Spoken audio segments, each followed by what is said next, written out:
الحمد للہ رب العالمین الصلاۃ والسلام علی خاتم النبیین وعلی آلہ وصحبہ اجمعین اما بعد فاعوذ باللہ من الشیطان الرجیم بسم اللہ الرحمن الرحیم قال اللہ تعالی فی سورۃ البقرہ یسألونک عن الأہلہ قل ہی مواقیت للناس والحج وليس البر بأن تأتوا البيوت من ظهورها ولكن البر من اتقى وَأْتُوا الْبُيُوتَ مِنْ أَبْوَابِهَا وَاتَّقُوا اللَّهَ لَعَلَّكُمْ تُفْلِحُونَ۔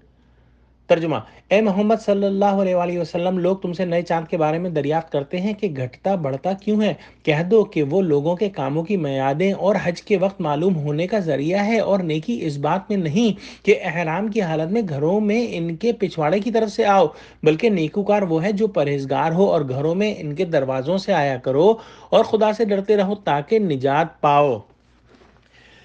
جیسے پہلے بیان ہوا ہے کہ سورہ بقرہ کا جو دوسرا ہاف ہے جو ہم آج کل پڑھ رہے ہیں، اس کے اندر جو ہے خطاب جو ہے وہ امت مسلمہ یا امت محمدی صلی اللہ علیہ وآلہ وسلم سے ہے، اور اس کے اندر شرعی احکام کا بیان بھی ہے، اور یہاں پر ایک اور شرعی حکم بیان کیا جا رہا ہے کہ حج جیسی عبادات میں قمری تاریخوں کا اعتبار ہوگا۔ اور دوسری بات اس کے اندر یہ بیان ہوئی ہے اس آیت کے اندر کہ جو زمانہ جاہلیت کی جو رسم و رواج تھے، ان کی جو ہے وہ اسلام کے اندر جو ہے وہ کوئی حیثیت نہیں ہے۔ تو پہلی بات یہ کہ جو قمری تاریخیں ہیں اسی کے حساب سے شرعی عبادات کی ادائیگی کا تعلق ہوگا۔ اس کے لیے جو مثال ہے کہ مثال کے طور پہ فرض روزے جو ہیں، یا عید الفطر یا عید الاضحیٰ اور حج، یہ تمام چیزیں جو ہے قمری تاریخوں کے مطابق ہی جو ہے ان کا فیصلہ جو ہے وہ کیا جائے گا کہ کب کرنی ہے۔ اور اس کی ایک مثال یہ سمجھی جا سکتی ہے کہ اگر کوئی شمسی مہینوں یا عیسوی جو کیلنڈر ہم یوز کرتے ہیں اس کے حساب سے زکوٰۃ ادا کرتا رہے گا تو 36 سال کے بعد ایک سال کی زکوٰۃ کی ادائیگی میں کمی رہ جائے گی، کیونکہ شمسی سال قمری سال سے 10 دن بڑا ہوتا ہے۔ تو اس کے لیے ضروری ہے کہ حج اور زکوٰۃ اور تمام جو یہ عبادات کا ذکر ہوا ان کو جو ہے وہ قمری تاریخوں کے حساب سے ہی ادا کیا جائے۔ دوسری بات یہاں پر یہ بیان ہوئی ہے کہ جو ہے حج کے زمانے میں زمانہ جاہلیت کے اندر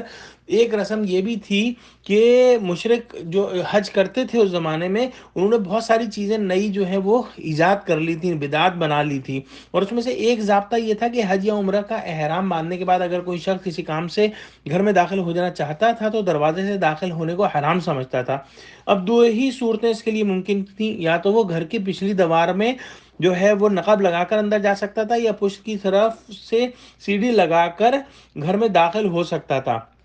تو اس بات کا جو ہے وہ اللہ کے احکام سے کوئی تعلق نہیں، یہ انہوں نے خود ہی جو ہے اپنے لیے جو ہے وہ بنا لیا تھا۔ اور اس کے ساتھ جو ہے ایک جو ہے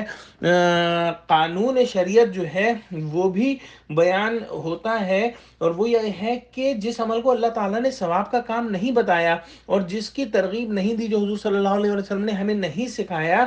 وہ کسی شخص کے ثواب بنا لینے سے ثواب کی چیز نہیں بنے گا، اور نہ ہی وہ دین کا جز ہوگا۔ اس کو اللہ سے قربت کا ذریعہ نہ سمجھا جائے، اور اس کے اندر تمام بدعات آ جائیں گی۔ جو لوگ سمجھتے ہیں کہ نیک کام ہے، اور بدعت جو کی جاتی ہے اس کو نیک کام سمجھ کے ہی کی جاتی ہے۔ اب اس سے زیادہ کیا مشکل کام ہو سکتا ہے کہ دیوانے پھلانگ کر جو ہے وہ گھر کے اندر آئیں، لیکن اس مشکل کام سے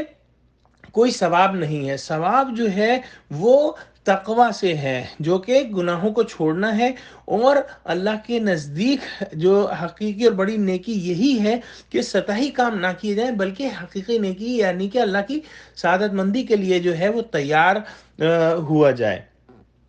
تو اللہ سبحانہ وتعالیٰ سے دعا کرتے ہیں کہ اللہ ہم کو دین کا فہم عطا فرما اور ہم کو متقی بنا لے، اور یہی طریقہ جو ہے وہ فلاح پانے والوں کا ہے۔ اللہ ہم کو مفلحین میں شامل کر دے، اور ہم تقوی اور فلاح کے لفظ پر پہلے بات کر چکے ہیں، اس کو دہرا لیا جائے۔ وآخر دعوانا الحمد للہ رب العالمین، والسلام علیکم ورحمۃ اللہ وبرکاتہ۔